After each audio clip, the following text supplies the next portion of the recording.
छत्तीसगढ़ में मामूली विवाद पर अपराधियों ने 3 दोस्तों को चाकुओं से गोद गोद कर मार डाला। अपराधियों के बुलंद हौसले का अनुमान इससे लगाया जा सकता है कि हत्या के बाद इन आरोपियों ने हंसते मुस्कुराते सेल्फी ली, वीडियो बनाया, उसे सोशल मीडिया में वायरल किया। पिछले कुछ महीनों में ऐसी घटनाएं लगातार बढ़ रही हैं, लेकिन इसे हम महज क्राइम रिपोर्ट मानकर आगे बढ़ जाते हैं।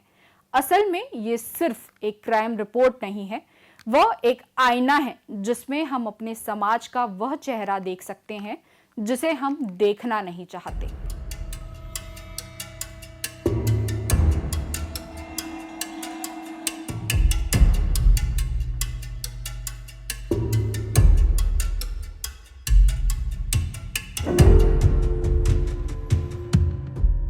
नमस्कार, खबरों की खबर में आपका स्वागत है।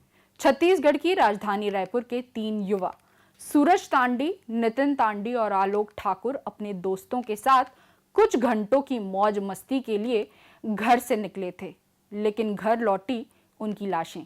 मामूली बात पर उनकी हत्या कर दी गई और ये सिर्फ हत्या नहीं थी, ये एक ऐसा अपराध था जिसमें बर्बरता के साथ जश्न मनाया गया।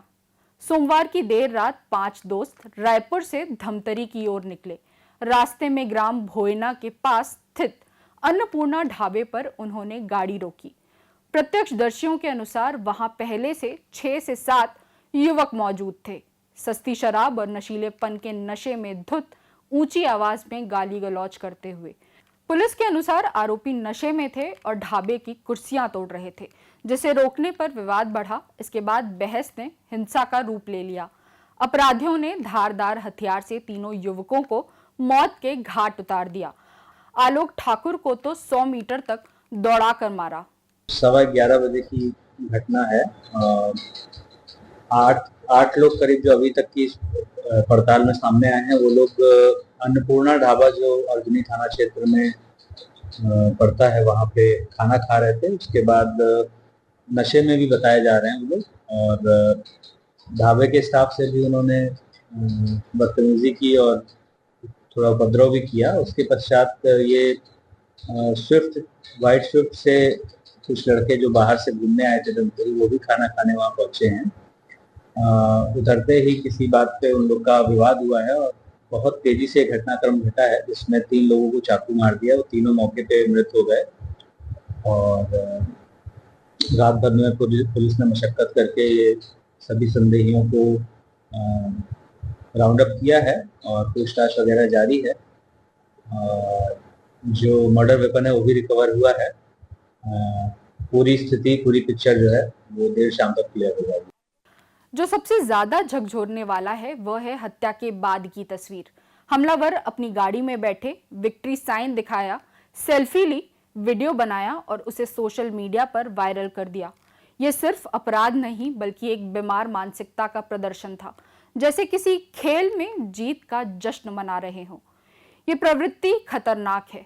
ये बताती है कि आज के अपराधी सिर्फ कानून से नहीं बल्कि समाज से भी डरना छोड़ चुके हैं। वे हिंसा को दिखाने और उसे कूल बनाने और युवाओं को प्रभावित करने के लिए सोशल मीडिया का इस्तेमाल कर रहे हैं। पुलिस जांच में सामने आया कि सभी हमलावर नशे में थे। शराब, गांजा या सिंथेटिक ड्रग्स, इनका असर सिर्फ शरीर पर नहीं, सोच और संवेदनाओं पर भी पड़ता है। नशे में इंसान मामूली अपमान को भी जानलेवा चुनौती मान बैठता है। छत्तीसगढ़ के कई हिस्सों में अवैध शराब और ड्रग्स की उपलब्धता इतनी आसान हो गई है कि युवाओं के लिए ये एक रोजमर्रा की चीज बन चुकी है। बेरोजगारी, दिशाहीनता और जल्दी नाम बनाने की चाह, ये सब मिलकर एक ऐसे वर्ग को जन्म दे रहे हैं जिसके लिए हिंसा कोई असामान्य बात नहीं है। जिन युवाओं की हत्या हुई उनमें आलोक ठाकुर अपने घर का इकलौता बेटा था। पिता का पैर एक दुर्घटना में कट गया था और उस सदमे में उन्होंने आत्महत्या कर ली थी। तब से आलोक ही घर का सहारा था। सूरज और नितिन मौसेरे भाई थे। दोनों अपने अपने परिवार की आर्थिक रीढ़ थे।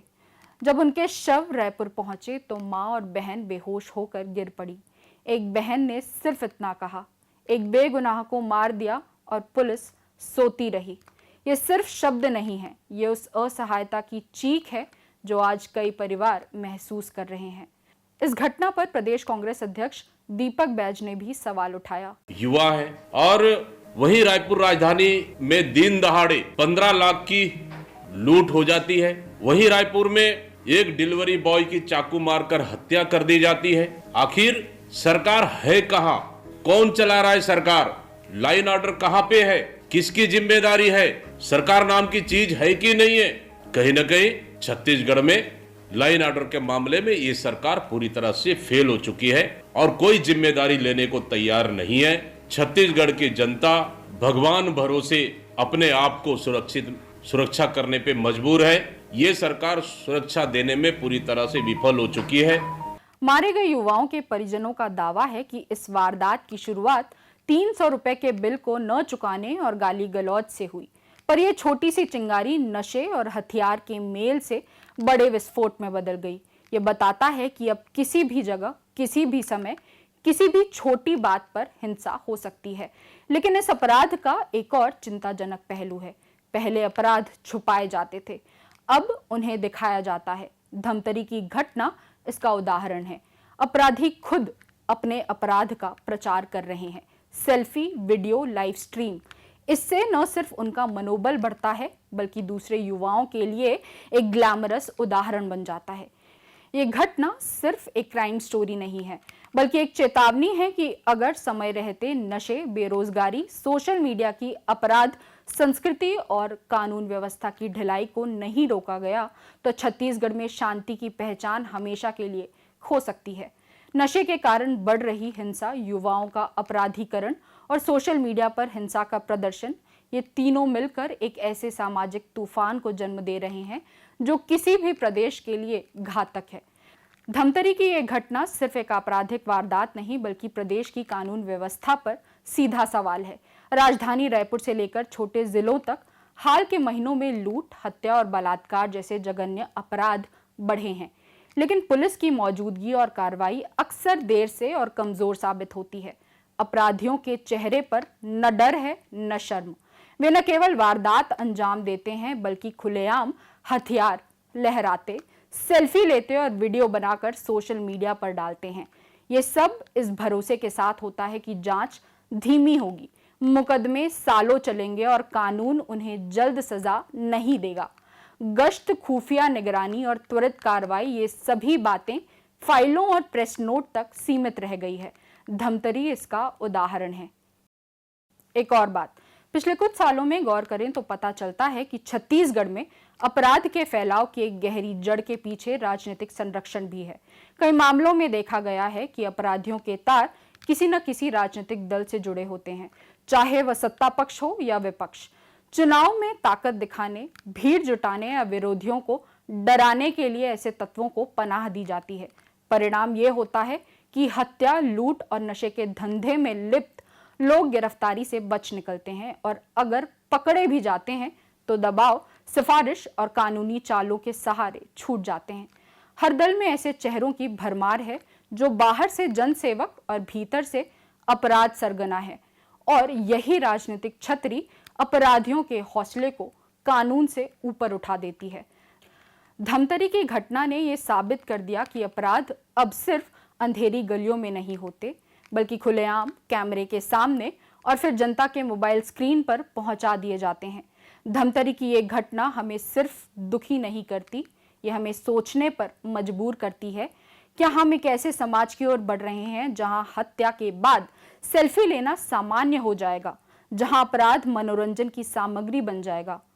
3 युवा जिनके सपने और जिम्मेदारियां अधूरी रह गई हमें चेतावनी दे रहे हैं। क्या हम इन चेतावनियों को सुन पा रहे हैं? खबरों की खबर में फिर किसी खबर पर होगी बात।